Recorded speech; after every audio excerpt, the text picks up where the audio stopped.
Hari ini aku pulang lebih awal. Setelah berminggu-minggu sibuk dengan pekerjaan, akhirnya aku bisa mengambil waktu untuk sesuatu yang lebih penting.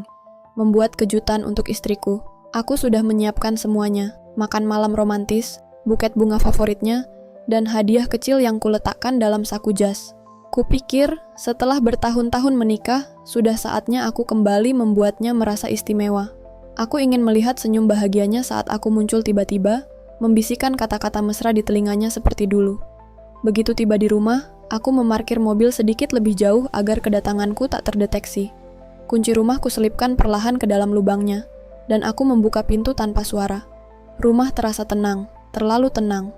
Aku berjalan melewati ruang tamu, menuju dapur, berharap menemukan istriku sedang sibuk menyiapkan sesuatu. Namun, dapur kosong. Semua lampu redup. Kemudian, samar-samar terdengar suara dari lantai atas. Tawa kecil, suara kasur berderit, dan desahan yang begitu familiar, namun terasa asing di telingaku. Jantungku berdegup kencang. Kakiku seakan kehilangan tenaga. Tapi rasa penasaran yang bercampur dengan ketakutan terus menyeretku menaiki tangga. Setiap langkah terasa semakin berat, napasku memburu. Saat tiba di depan kamar, aku menggenggam erat kotak kecil berisi hadiah itu. Tanganku gemetar saat memutar kenop pintu. Pintu terbuka sedikit demi sedikit, cukup untuk mataku menangkap pemandangan yang seharusnya tidak pernah kulihat. Di atas ranjang, yang selama ini menjadi saksi cinta kami, istriku ada di sana, tanpa sehelai benang pun, tubuhnya melingkar erat dalam pelukan seorang pria. Tubuhku membeku, darah di nadiku seakan berhenti mengalir saat melihat siapa pria itu. Ayahku. Lelaki yang membesarkanku, yang mengajarkanku arti tanggung jawab dan cinta, kini ada di ranjangku bersama istriku. Tangannya membelai wajahnya dengan penuh kasih sayang. Bibir mereka saling menyatu dalam ciuman yang dalam, seperti dua manusia yang telah lama tenggelam dalam gairah terlarang. Hatiku mencelos, kotak hadiah yang sejak tadi ku genggam erat terlepas dari tanganku dan jatuh ke lantai dengan suara kecil yang menggema di keheningan malam. Mereka terkejut. Istriku buru-buru menarik selimut untuk menutupi tubuhnya. Sementara ayahku hanya menatapku dengan ekspresi yang sulit diartikan. Bukan rasa bersalah, tapi lebih kepada keterkejutan, yang seolah tak menyangka aku akan pulang lebih awal. Aku ingin berbicara, ingin meneriakkan sesuatu, ingin menuntut jawaban, tapi tak satu kata pun keluar dari mulutku. Tenggorokanku tercekat, mataku panas, dadaku sesak oleh emosi yang berputar-putar tanpa kendali. Marah, kecewa, sakit, semua bercampur jadi satu. Aku bisa jelaskan. Suara istriku bergetar, tapi bagiku, tidak ada penjelasan yang bisa memperbaiki semua ini. Aku mundur selangkah, lalu selangkah lagi. Setiap inci dari rumah ini, yang dulu terasa seperti tempat paling nyaman bagiku, kini berubah menjadi tempat yang ingin segera kutinggalkan. Tanpa berkata apapun, aku berbalik melangkah keluar dari kamar itu, meninggalkan mereka berdua dalam keheningan. Aku tidak tahu harus kemana. Aku tidak tahu apa yang harus kulakukan. Yang ku tahu, hidupku tak akan pernah sama lagi setelah ini.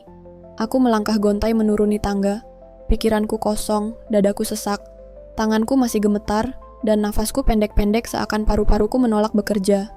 Di belakangku, suara istriku memanggil, tapi aku tak ingin mendengar apapun. Aku hanya ingin keluar dari rumah ini. Tidak, bukan rumah, tapi neraka yang baru saja terbuka di hadapanku.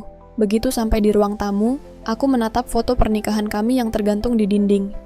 Wajah bahagia kami berdua tersenyum di sana, tanpa sedikit pun tahu bahwa semuanya akan berakhir seperti ini. Dengan satu ayunan tangan, aku merobohkan bingkai itu hingga kacanya pecah berantakan di lantai. Aku keluar rumah tanpa membawa apapun. Tidak butuh dompet, tidak butuh ponsel. Aku hanya ingin pergi. Begitu membuka pintu, angin malam langsung menerpa wajahku, membawa serta luka yang masih segar di hatiku. Aku berjalan tanpa arah, membiarkan langkah kakiku menentukan kemana aku akan pergi. Mungkin ke bar, menenggelamkan diri dalam alkohol, sampai semuanya terasa mati rasa. Atau mungkin ke sebuah jembatan, berdiri di tepinya, berpikir apakah hidup masih layak untuk dijalani setelah ini. Tapi yang paling membuatku takut adalah satu hal. Aku tidak hanya kehilangan seorang istri, aku kehilangan ayahku. Orang yang selama ini kuanggap sebagai panutan, kini menjadi penghancur terbesar dalam hidupku. Kenapa dia? Dari jutaan pria di luar sana, kenapa dia? Pikiran itu berputar-putar di kepalaku, membuat kepalaku berdenyut hebat. Aku menguatkan langkah, menatap langit malam yang gelap tanpa bintang. Mungkin seperti inilah rasanya kehilangan segalanya, kosong, hampa, dan tak ada tempat untuk kembali. Aku harus pergi jauh, aku harus melupakan semuanya. Tapi, apakah aku bisa? Aku terus berjalan tanpa arah. Langkah kakiku berat, seolah setiap meter yang kutempuh menambah beban yang menghimpit dadaku. Aku tak tahu sudah berapa lama aku berjalan, tapi ketika akhirnya aku berhenti, aku mendapati diriku berdiri di depan sebuah taman yang sepi. Aku duduk di bangku kayu di bawah pohon besar, menatap kosong ke depan. Kepalaku penuh suara-suara yang terus menggema. Tawa istriku, desahan mereka, suara ranjang berderit. Aku ingin menepisnya, tapi semakin aku mencoba, semakin jelas bayangan itu terputar ulang di benakku. Tanganku merogoh saku jas, berharap menemukan sesuatu yang bisa mengalihkan pikiranku.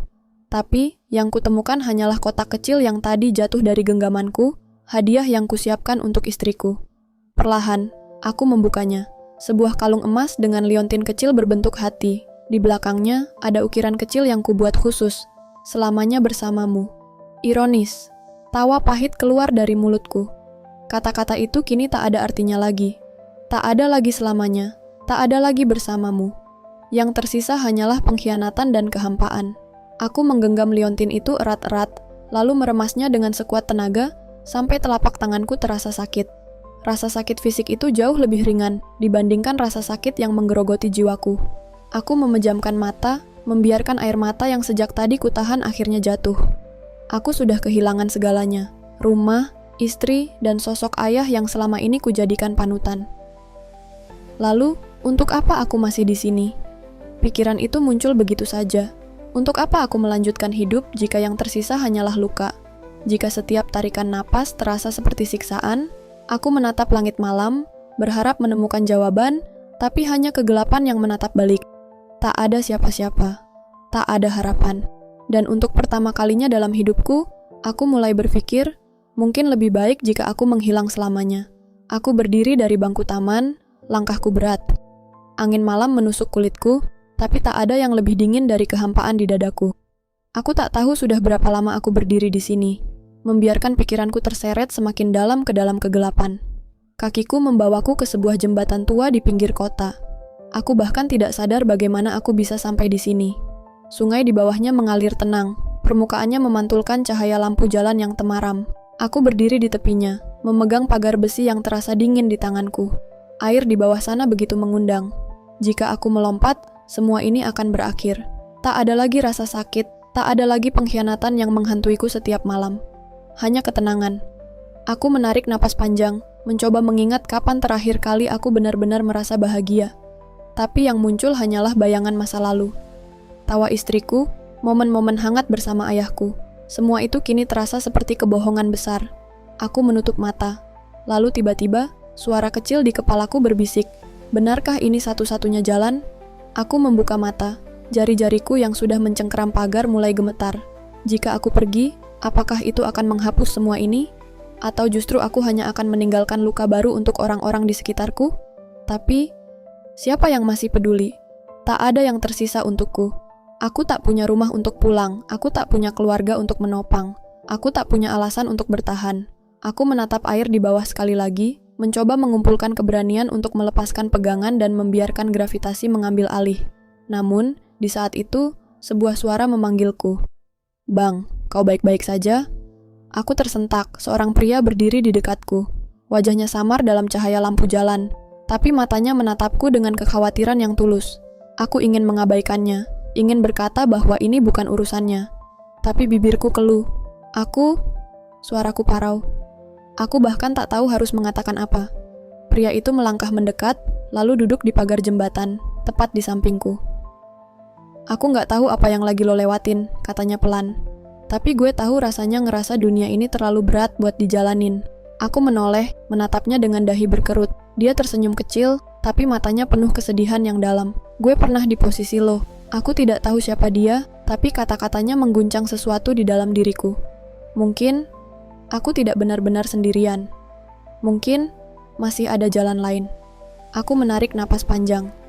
Untuk pertama kalinya dalam beberapa jam terakhir, aku merasa ada sedikit cahaya di tengah kegelapan yang menelanku. Mungkin Aku harus mendengar apa yang ingin dia katakan.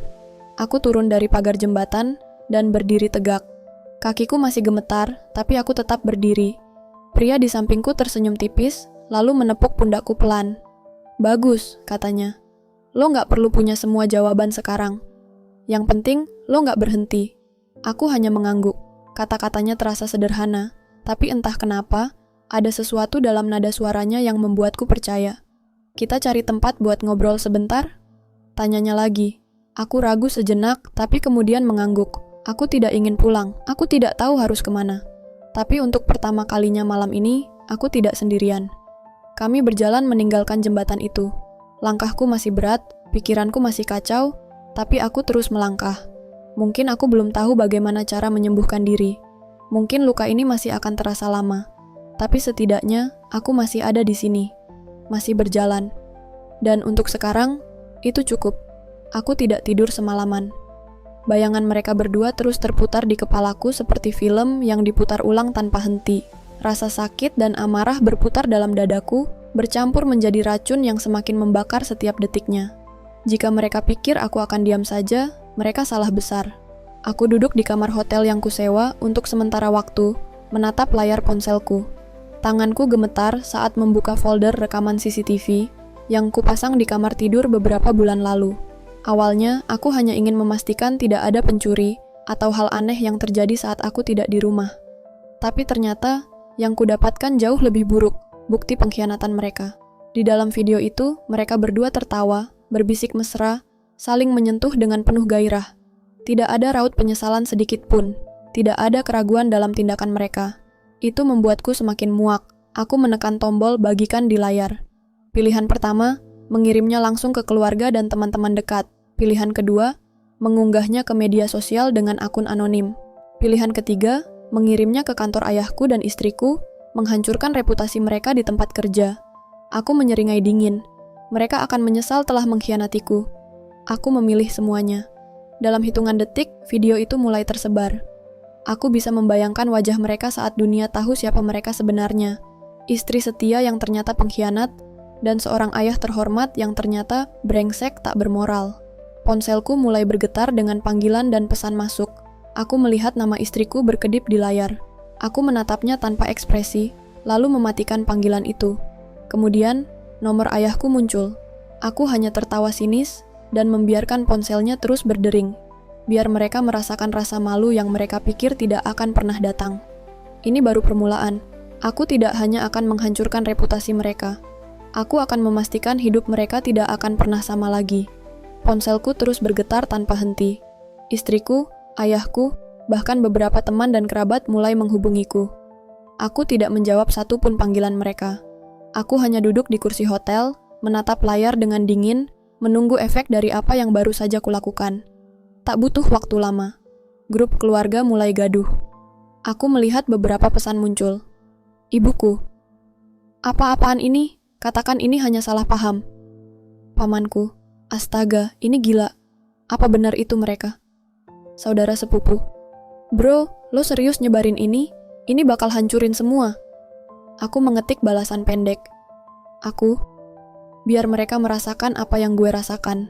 Tak lama, sebuah panggilan masuk lagi. Dari ibu. Aku diam sejenak, mempertimbangkan apakah aku harus mengangkatnya. Tapi sebelum aku sempat memutuskan, jariku sudah bergerak menekan tombol hijau. Apa yang sudah kamu lakukan, nak? Suara ibuku gemetar di ujung sana. Aku tersenyum sinis. Harusnya pertanyaannya bukan itu, Bu. Tapi, apa yang sudah mereka lakukan padaku? Ibu terdiam sejenak. Aku bisa mendengar napasnya yang berat di seberang sana, seolah mencoba memahami situasi ini. Lalu, suaranya melembut. Ini akan menghancurkan kita semua, sayang. Ini bukan cuma soal mereka. Ini soal keluarga kita juga. Aku mengepalkan tangan. Keluarga... Aku mendengus. Keluarga apa? Orang yang seharusnya jadi ayah malah meniduri istriku? Perempuan yang harusnya mencintaiku malah mengkhianatiku? Kalau ini yang disebut keluarga, aku lebih baik jadi yatim piatu. Jangan bicara seperti itu, suara ibu meninggi.